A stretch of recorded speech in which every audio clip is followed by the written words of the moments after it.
Bueno, muy buenas tardes a todas y a todos. Ya iniciamos una nueva etapa dentro de la nueva normalidad. Ya pasamos del seminario online al seminario híbrido y así inauguramos el primer seminario del curso 21-22. Y el día de hoy tenemos a Pablo Cruz Mantilla de los Ríos, quien es profesor postdoctoral aquí en la Universidad Pompeu Fabra, quien nos va a dirigir su ponencia Identidad Nacional y Valores de la Unión Europea, límites a una interpretación abusiva del artículo 4.2 del Tratado de la Unión. Muchas gracias, Pablo, por estar acá, y a todas y todos ustedes que nos acompañan por Zoom y aquí en la sala. Pablo, por favor, el terreno es tuyo. Muchas gracias. Pues nada, antes de nada quisiera comenzar agradeciendo sinceramente la oportunidad de participar en esta sesión inaugural de seminarios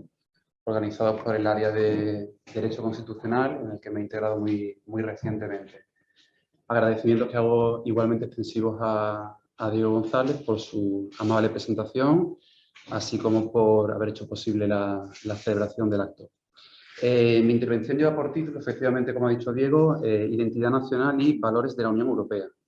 Esta es una investigación que está íntimamente ligada a la que ha sido mi línea de trabajo principal durante los últimos años y que ha dado sus frutos en la forma de una tesis doctoral recientemente defendida en primavera del año 21. Pues, hechas estas consideraciones preliminares, trataré propiamente de introducir el objeto de la presentación. Uno de los debates fundamentales sobre la integración europea es aquel que aborda el modo de interacción entre el derecho nacional y el derecho de la Unión, habiendo adquirido la identidad nacional un especial protagonismo en el marco de estas discusiones en los últimos años. Tras la nueva formulación de la cláusula de identidad nacional, con motivo de la entrada en vigor del Tratado de Lisboa en el año 2009, es cierto que esta categoría jurídica ha suscitado un interés renovado tanto entre la doctrina como entre la jurisprudencia, tanto nacional como supranacional. En cualquier caso, había que decir que esta atención mostrada por parte de la comunidad jurídica no ha permitido superar su consideración como una figura jurídica sumamente controvertida. En concreto, hay una reciente corriente doctrinal que ha alertado de los riesgos asociados a una interpretación de la misma en clave soberanista por parte de aquellos Estados miembros que están poniendo en práctica una agenda política claramente iliberal y muy señaladamente en Hungría y Polonia. Entre los rasgos, entre los caracteres más acentuados o más señalados de la identidad nacional, habría que decir que es una norma jurídica aquejada de una importante indeterminación, tanto por lo que se refiere a su sentido como a su alcance. Y es precisamente esta indeterminación e imprecisión la que ha abierto la puerta, ha abierto la posibilidad a una interpretación extensiva de ese artículo 4.2 del Tratado de la Unión Europea. En opinión de sus defensores, de esos defensores, erigirían a la identidad nacional como una norma de resistencia estatal que permitiría limitar la aplicación del derecho de la Unión en los ordenamientos nacionales. En rigor, no es una novedad que haya sido articulada en tales términos por algunos tribunales constitucionales, pero sí lo es, a mi juicio, una relectura nacionalista de la misma en línea con el auge de ciertos movimientos políticos de un cariz pseudo, cuasi autocrático y ciertamente populistas. En estas circunstancias ha ganado fuerza una línea de opinión que parece resultar o que resulta difícil compatible con el derecho de la Unión. Pues bien, con el objeto abiertamente expreso por mi parte de contrarrestar estas tesis, trataré de abordar tres cuestiones principales en torno a las cuales se va a organizar o estructurar la ponencia. En primer lugar, expondré las diferentes visiones de la noción de identidad nacional. En segundo lugar, presentaré una breve panorámica general de la jurisprudencia de las máximas autoridades en el espacio judicial europeo, con un especial énfasis en el caso del Tribunal Constitucional de Hungría. Y ya en tercer y último lugar, exploraré los posibles límites a la que yo entiendo que es una interpretación excesivamente elástica y que tendrá como contrapunto esa idea de los valores de la Unión Europea, que aparecen recogidos en el artículo 2 del Tratado de la Unión Europea. Pues bien, en primer lugar, partiendo de la consideración de la identidad nacional como un concepto esencialmente controvertido, respecto del cual hay aproximaciones muy heterogéneas, he considerado oportuno hacer un cierto esfuerzo por sistematizar esa pluralidad de voces. Y esa sistematización la he categorizado en dos grandes líneas, a las que he denominado como jurídico-constitucional e histórico-cultural. Por lo que se refiere a la primera de las mismas, esta es una aproximación que ha merecido el apoyo muy mayoritario de la doctrina y que se fundamenta principalmente en una interpretación tanto histórica como textual como sistemática de los tratados. Pues bien, según la dicción literal de la norma, la identidad nacional estaría constituida por dos componentes principales, que son las estructuras constitucionales fundamentales y las funciones estatales esenciales.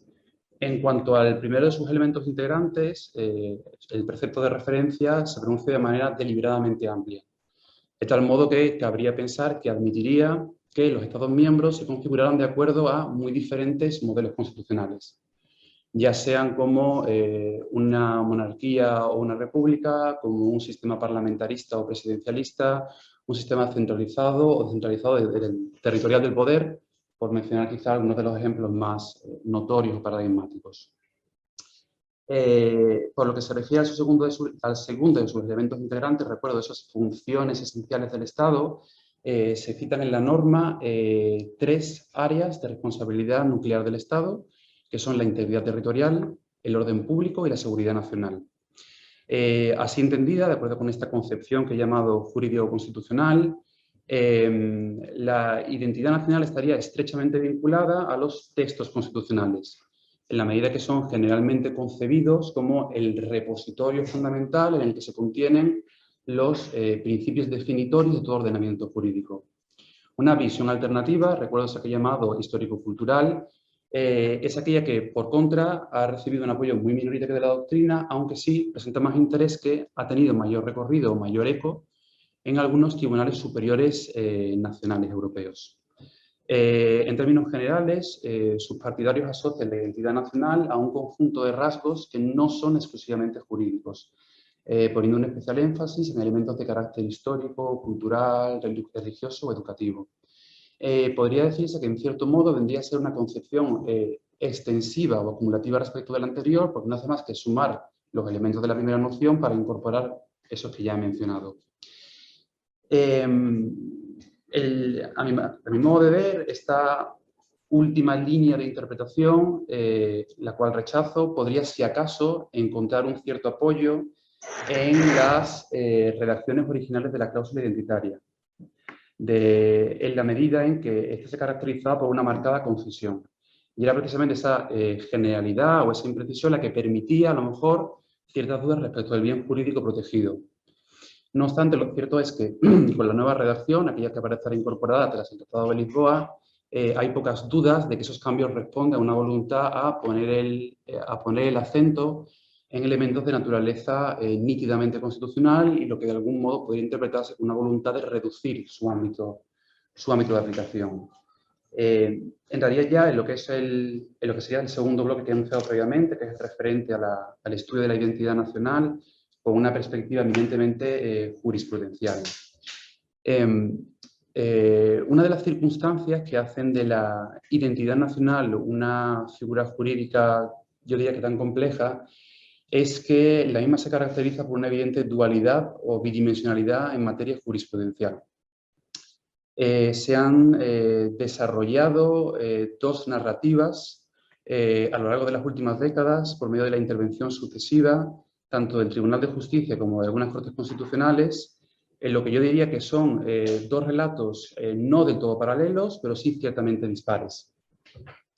Es para ello que conviene llevar a cabo un estudio de la jurisprudencia que presta atención pues, precisamente a ese plano supranacional, pero sin perder de vista igualmente el plano nacional. En particular, se hará hincapié en el caso de una incipiente, por el momento una incipiente jurisprudencia elaborada por parte del Tribunal Constitucional de Hungría, en la medida en que presenta serias dudas de compatibilidad con el derecho de la Unión. Para ello, previamente se presentará una breve visión tanto de la jurisprudencia europea como nacional, en la medida en que nos permitirá, en cierto modo, comprobar si se separa ciertamente mucho o se asimila o no a esas jurisdicciones nacionales. Podemos hablar de una jurisprudencia, en cierto modo, novedosa, y si es preocupante o no, a qué se debe. Por lo que se debe a la actividad judicial del Tribunal de Luxemburgo, hay que decir que es una actividad que ha respondido en aproximación caso por caso, y en la que ha intervenido de manera recurrente sobre determinados ámbitos normativos. Ha intervenido en la mayoría de los casos a instancias de una cuestión prejudicial y se podría apreciar un cierto esquema a partir del cual suele tratar de encauzar estas controversias. En términos generales,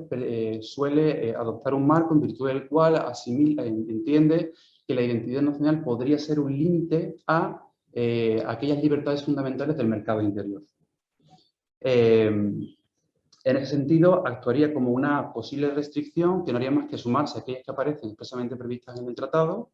ya sean los artículos 36, 45 y 56, o aquellas que posteriormente han sido desarrolladas por parte de la jurisprudencia. Entonces, interviniendo en estas circunstancias, una característica muy llamativa es el hecho de que ha conseguido limitar al mínimo la potencialidad estabilizadora que tiene esta disposición, que siempre ha sido concebida como una cierta norma jurídica de frontera y que tiene esa, digamos, potencialidad que algunos han defendido, que es tan peligrosa que incluso deberíamos abandonar esta categoría para emplear otras que resulten menos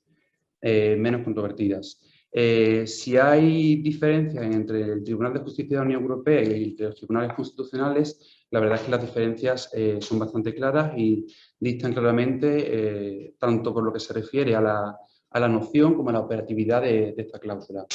En términos de su noción,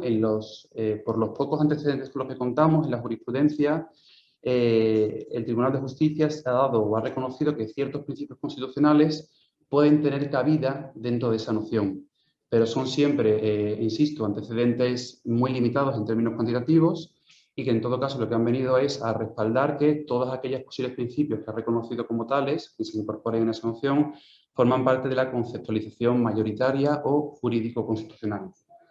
Por otra parte, por lo que se refiere a la operatividad de esa cláusula, insistiría en la idea de que ha habido muy pocos antecedentes y que ha sido muy reticente a aceptar que determinados argumentos de naturaleza constitucional puedan suponer efectivamente una limitación o restricción a una posible aplicación del derecho de la Unión en los ordenamientos nacionales. Pasando ya al plano nacional, hay que decir que por su parte se puede apreciar en términos generales una cierta convergencia entre las diferentes doctrinas judiciales creadas por los diferentes tribunales constitucionales. Aún así, aun reconociendo esa línea general de convergencia, hay que decir que hay ciertas diferencias que conviene subrayar.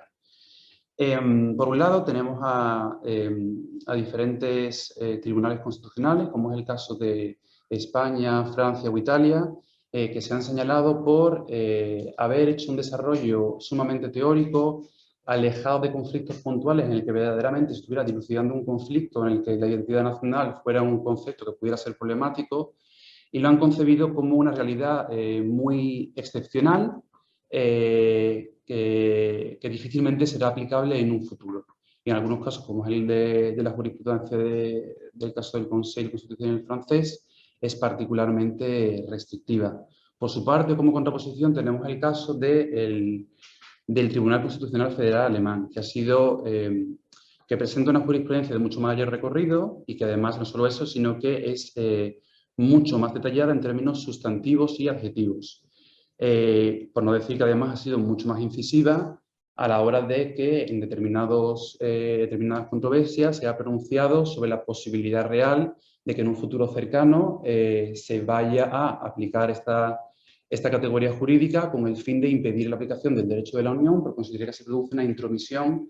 más allá de los límites que es aceptable para el caso del proyecto europeo. Con eso y con todo, a pesar de todo este escenario ciertamente preocupante, lo cierto es que hay que ponerlo hasta cierto punto en cautela, porque todos estos escenarios de disonancias, de confrontaciones, de batallas judiciales, no han repercutido o no se han manifestado en una concreta sentencia judicial que haya declarado una vulneración de la identidad nacional. Han habido otras muy preocupantes y que podemos comentar más adelante, sobre todo provenientes del Tribunal Constitucional Federal Alemán, pero en todo caso no se ha declarado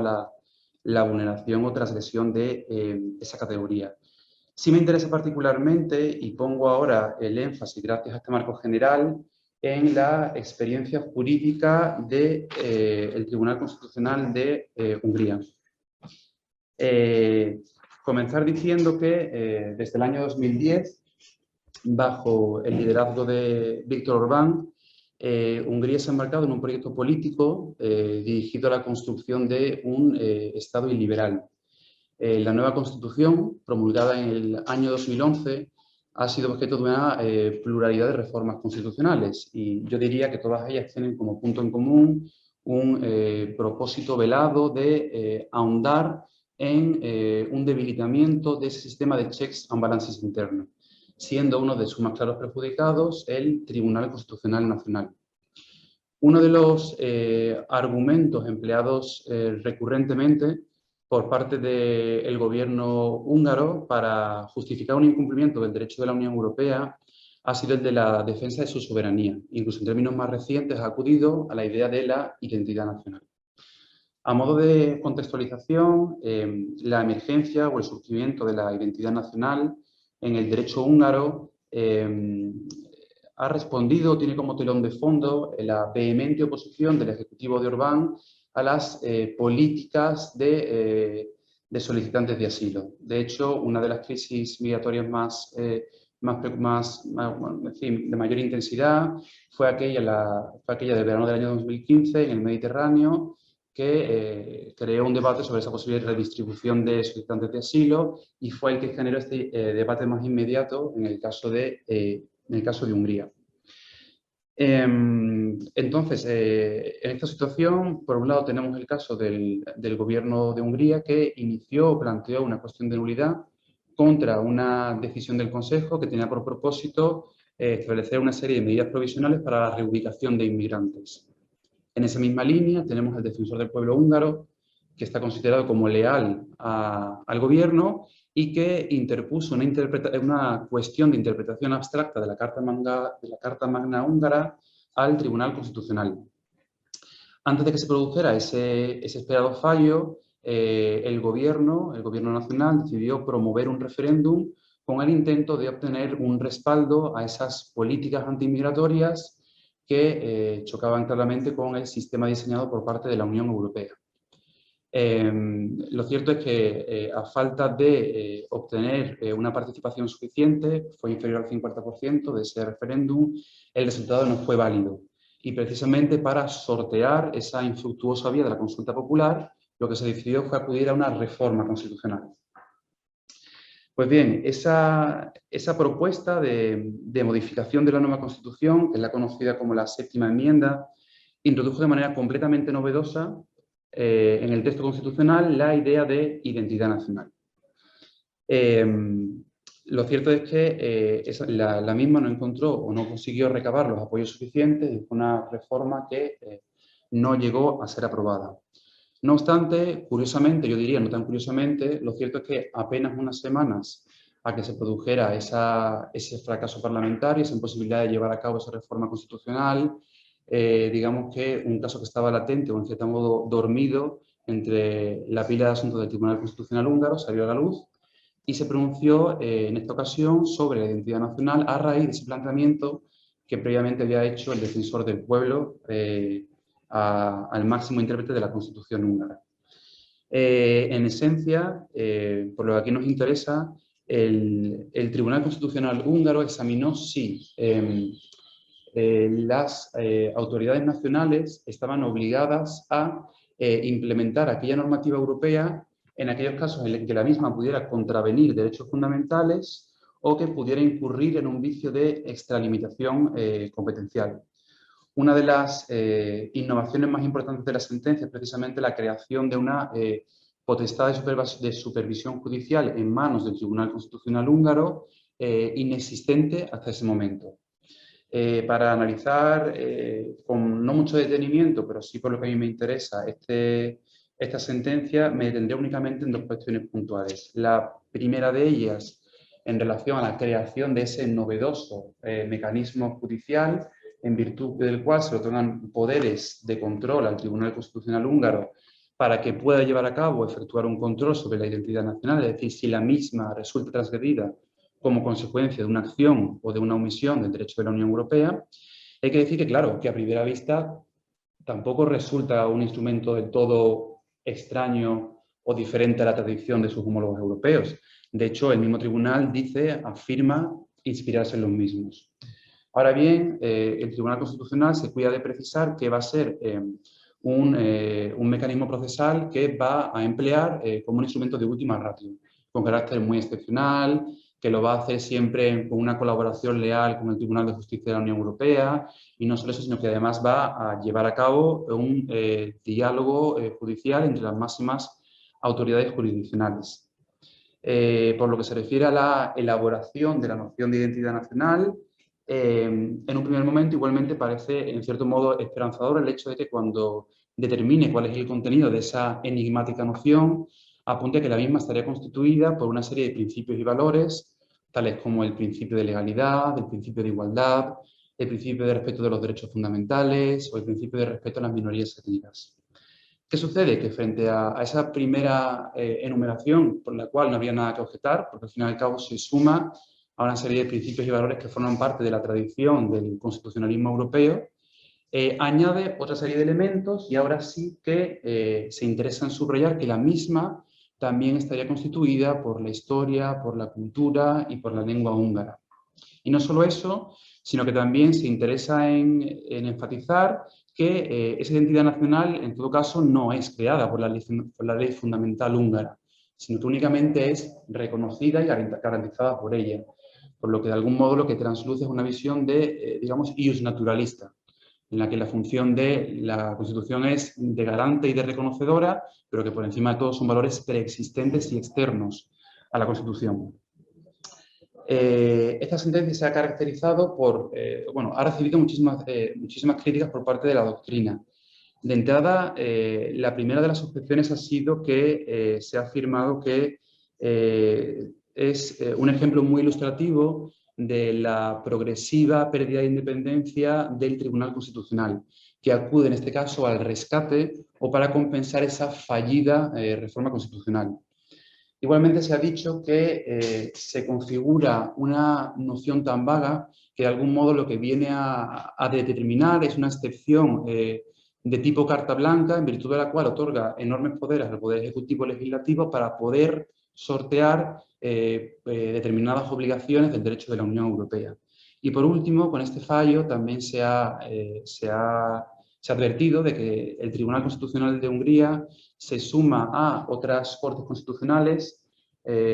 principalmente aquellas que se ubican en la parte este del continente, que se han sumado a esa noción histórico-cultural que puede ser potencialmente disonante o potencialmente conflictiva con el derecho de la Unión Europea. Llegados a este punto, final de la intervención,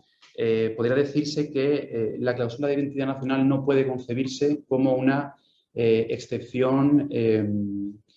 incondicional, ya sea a la validez o ya sea a la aplicación del derecho de la Unión Europea. Más bien al contrario, existe una incipiente literatura académica que ha identificado un límite absoluto frente a su posible frente a su posible alegación, como son los valores fundamentales de la Unión Europea. De este modo se ha defendido unos términos ciertamente sugerentes que tales valores vendrían a dar forma a una suerte de identidad europea que actuaría como contralímites supranacionales frente a una invocación irrestricta de esa identidad nacional.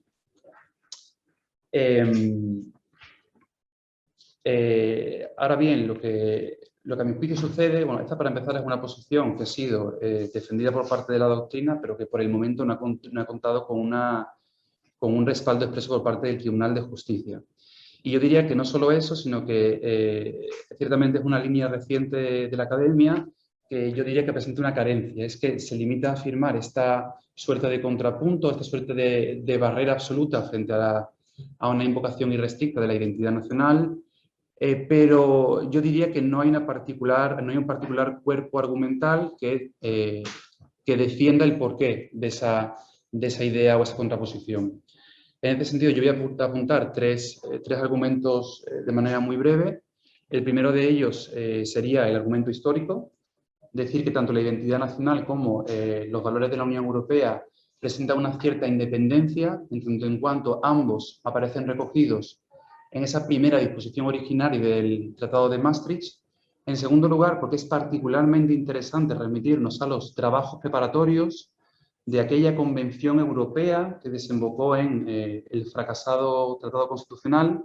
porque allí se encuentran una serie de documentos que ponen de relieve una cosa, y es que en todo caso no era el ánimo de ese grupo de trabajo quinto elevar a la identidad nacional como una derogation clause, es decir, como una excepción que pudiera superar a la aplicación de cualesquiera otras disposiciones de los tratados. El segundo argumento es un argumento de naturaleza sistemática, que nos va a conducir a ese mismo resultado interpretativo. Y es que, ciertamente, la identidad nacional es una obligación que recae, una obligación que se impone a la Unión Europea, pero no es la única obligación que tiene, es una obligación que tiene que conciliarse con otras. Entre ellas podría decirse el caso de los valores de la Unión Europea, pero no solo ella, también el caso de la obligación de cooperación leal, a que se refiere el artículo 4.3 del Tratado de la Unión Europea. Esa cooperación leal, esa obligación de cooperación leal, es una obligación bidireccional, que se dirige a la Unión Europea, pero también se dirige a los Estados miembros. Y cuando se dirige a ellos, fundamentalmente les manda un mensaje. Es que existe una obligación de contribuir al funcionamiento de sus, o sea, cumplir al cumplimiento de sus objetivos y de omitir toda acción que pudiera obstruirla. Y el tercer y último argumento sería un argumento del sistema de fuentes. Se ha señalado en diferentes trabajos doctrinales que podría ubicarse a los valores fundamentales de la Unión Europea en la cúspide de esa ordenación de fuentes, incluso por encima del derecho primario. Sea o no asumida esa postura, lo cierto es que no cabe dudar de esa importancia capital que tienen los valores de la Unión Europea en el sistema jurídico europeo. Baste pensar que la misma se impone como un requisito para la entrada de futuros candidatos al proyecto común, o que en el caso de una posible vulneración o transgresión de sus valores podría iniciarse el mecanismo sancionatorio previsto en el artículo 7. Termino ahora sí con unas breves conclusiones. Yo diría que, a modo de conclusión, lo que se puede apreciar es una jurisprudencia reciente, pero al mismo tiempo muy preocupante, que ha tratado de modelar a la identidad nacional como un amplio instrumento de resistencia nacional frente a la acción del derecho de la Unión Europea. En este sentido, Hungría se ha mostrado como un ejemplo bastante ilustrativo de esta tendencia apenas apuntada, pero bien podrían señalarse otros, como es el caso de Polonia o es el caso de la República Checa.